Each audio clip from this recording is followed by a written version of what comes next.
Sugianti Nur Ramadhani atau yang lebih akrab disapa Nia Ramadhani kembali menjadi perbincangan netizen lantaran tidak bisa masak telur. Dalam sebuah program acara yang dipandunya bersama dengan Jessica Iskandar, Nia dan Yasmin Wildblood mendapatkan tantangan untuk memasak telur. Yasmin yang saat itu menjadi bintang tamu dalam program acara tersebut berhasil masak telur. Sedangkan saat giliran Nia Ramadhani tiba, istri dari Ardi Bakri ini ternyata tak bisa memasak telur. Ia takut karena minyaknya meletup-meletup.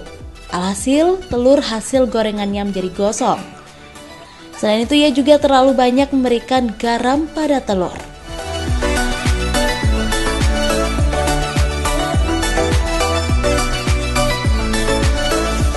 Ya, aksi Nia ini pun menjadi trending topik di Twitter. Sejumlah cuitan-cuitan dari netizen pun bermunculan melihat aksi Nia yang tidak bisa masak telur.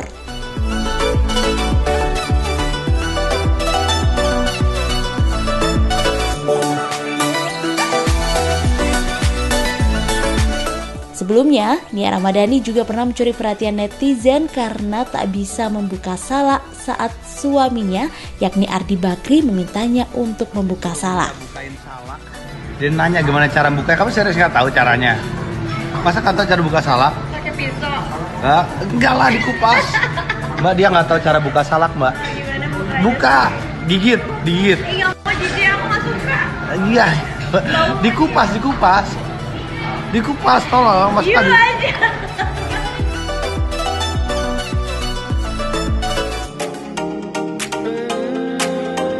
Segmen ketiga pemirsa, terima kasih Anda masih bersama dengan Isu Reality. Ngomongin Nia Ramadhani. Nia Ramadhani tuh nggak bisa masak, mungkin juga ngurusin anaknya jarang, ya kan, rumahnya segitu gede pasti ada yang ngurusin sendiri, suaminya juga kayaknya lebih sibuk sendiri gitu kan. Sebenarnya sih kita ngelihatnya envy banget, suaminya masih sayang, anak-anaknya juga masih sayang gitu ya. Itu menurut aku adalah mommy's goal gitu kan. Nah, menurut Anda di luaran sana yang saat ini sedang jadi ibu gitu yang ngerasa kayak aduh, aku kenapa sih nggak bisa kayak Nia Ramadhani? Ya simpel aja jawabannya, karena suami Anda tuh bukan Ardi Bakri gitu.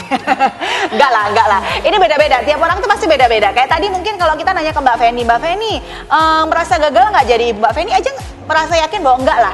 Karena orang tua aku juga mendidik aku tuh dengan baik, dan aku tidak merasa orang tua aku tuh gagal mendidik aku gitu kan ya. Itu yang akan aku kasih ke anakku, hanya beberapa nilai yang akan aku tambahkan gitu kan. Nah, tapi kalau kita ngomongin tentang pada saat pertama punya anak pasti baby blues kan? Ngerasain nggak? Baby blues, enggak sih, Nggak ngerasain juga, enggak. Karena kebetulan kan aku dulu waktu masih kecil itu punya adik. Jadi dari kecil itu aku yang ngerawat adik. Jadi pas adikku lahir itu jadi tahu gitu loh, jadi ngerti. Terus aku juga ikut ngerawat, Pada saat kamu punya adik, kamu usia berapa?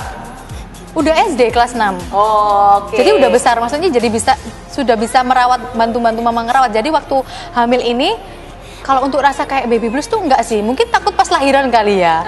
Tapi ya alhamdulillah sudah bisa lancar semua dan nggak ada rasa baby blues sih sebenarnya. Mungkin baby bluesnya mungkin kalau pas lagi moodnya kali ya, moodnya kalau pas lagi hamil itu kan berubah-berubah.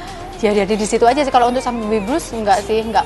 Alhamdulillah enggak sampai segitu. Enggak ada itu ya? Enggak ada. Oke, nah kalau ngomongin tentang tadi kan udah nggak baby blues, nggak Iya. gagal jadi ibu, gitu kayak hidupnya perfect banget ya kan?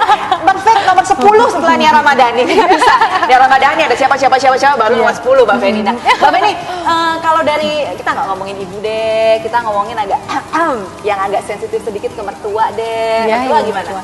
Ibu mertua alhamdulillah sangat baik juga. Saya sudah menganggapnya juga Ini hidupnya nggak ada yang bisa dinyinyirin, gimana sih semuanya? bener. Soalnya kan nanti pas kalau misalnya ngeliat nggak enak dong. Oh iya. Berarti off the record ya. Setelah ini break kita akan ngomongin gitu ya. Oke. Mama mertua gimana? Nemenin kah? Ngajarin juga kah? Bener, kalau untuk nemenin waktu lahiran sih enggak, karena beliau juga repot. Tapi untuk kasih sayangnya sama saya itu juga sama seperti dia mengasihi anaknya. Tadi nggak gitu ngomongnya sebelumnya. Bener. Kali ini serius bener. Jadi dibantu banget. Dibantu banget. Terus ngasih tahu Sampai sekarang juga Nah, kan ngasih kadang tahu. gini nih, aku juga gitu pas pada saat aku punya mertua, pada saat gua punya mertua gimana sih ngomongnya? Begini, kadang-kadang kan mertua itu yang punya masalah tuh nggak pernah, mertua itu punya masalah crash, mertua perempuan ya maksudnya ibu mertua itu nggak akan pernah punya masalah dengan menantu laki-laki. Ibu mertua itu pasti kebanyakannya punya masalah dengan mantu perempuan. Satu mungkin cara untuk mendidik bayi, merawat bayi itu pasti nggak akan sama karena kan dari kehidupan zaman lampau dan zaman sekarang gitu kan. Kemudian yang kedua bahwa kita tuh dinilai bahwa lu kan baru punya anak, gue mau udah punya bertahun-tahun udah punya anak duluan gitu. Gimana pada saat ini? Enggak sih, nggak pernah mempermasalahkan soal merawat bayi ya. Mungkin karena memang nggak serumah sama ibu mertua ya, tapi terang ya jadinya kita. Iya benar. Tapi apa namanya, selama ini juga ibu mertua saya selalu baik sama saya sih. Nggak pernah mempermasalahkan cara merawat. Cara ini nggak pernah. Justru malah membantu, ikut menyayangi. Iya, maksudnya pokoknya sangat respect sekali sama anak saya yang pertama ini. Oke, cucu pertama juga? Cucu pertama dari suami saya. Maksudnya suami saya punya kakak. Jadi suami Anda ini papa Anda atau apa Anda nih?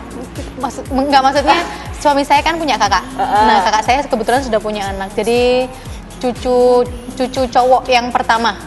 Oke, cucu cowok yang pertama baru usia 6 bulan gitu ya. Benar. Nantinya kedepannya kan kalau kita ngomongin tadi aku balik lagi ke pendidikan karakter. Tadi kan mau ditanamkan bahwa mau dikasih kasih sayang gitu. Tapi karakter apa yang akan dibentuk ke anak sehingga nantinya apa ya menanggulangi supaya nggak ada kata-kata gagal gitu. Mungkin mengajarkan dia lebih bertanggung jawab kali ya. Kalau cowok itu kan memang harus bertanggung jawab. Harus berani.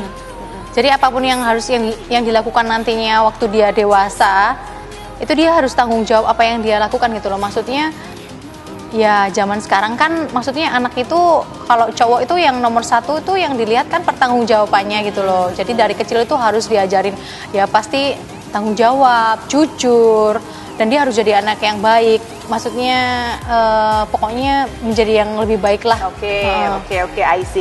Nah, kalau selama ini curhat tentang anak biasanya ke siapa? Ke suami pasti. Kalau nggak gitu sama mama saya sendiri. Oke. Nggak pernah ke sahabat? Ke sahabat juga, cuman lebih sering ke suami sih. Karena masalah, kalau buat saya masalah keluarga itu keluarga dulu yang harus harus diberitahu. Maksudnya harus cerita-cerita ke keluarga sendiri dulu. Apa yang sering diceritain? Kan anaknya baru 6 bulan. Masa udah bilang anak aku nakal nih nggak kamu tidur? Enggak, makanya maksudnya perkembangan kali ya. Kalau lebih diobrolin sama suami kan perkembangannya maksudnya kan dari umur dia 1 bulan, 2 bulan itu kan pasti ada perkembangannya. Dari yang dia mulai bisa merangkak, iya benar, tengkurap merangkak. Belum gitu. dong merangkak, baru 6 bulan udah merangkak. Sudah. Oh, Udah pelan-pelan lah. Oke. And then terus ngomongin perkembangan aja, nggak ada yang lainnya? Atau nggak ada tambah-tambah anak? Belum. Masih pengen menikmati anak satu. Kalau tentang mama, apa tanggapan mama? Tanggapan mama, ya selama ini kan tinggalnya juga masih sama mama saya. Jadi lebih maksudnya saya sendiri itu lebih diajarkan begini loh caranya merawat anak yang pas dari bayi, dimandiin atau gimana gitu sih. Lebih diajarin aja. Oke. Kalau untuk lain-lainnya? Untuk lain-lainnya enggak. Untuk lain-lainnya enggak ya. Oke. Baik pemirsa, jangan kemana-mana, kita akan kembali saat lagi. Anda harus terus bersama kami karena kita sedang membahas tentang pernah merasa gagal menjadi ibu nggak? Mbak Feni sih nggak pernah ya, tapi ini mungkin bisa membuat vibes positif untuk saya gitu ya, untuk Anda juga di rumah supaya kalau Anda merasa gagal menjadi ibu ya, nanti kita akan bahas. Kalau ada pemirsa mungkin yang merasa gagal menjadi ibu, menurut Mbak Feni itu harus apa yang harus dilakukan ya. Jangan kemana-mana, kita kembali saat lagi.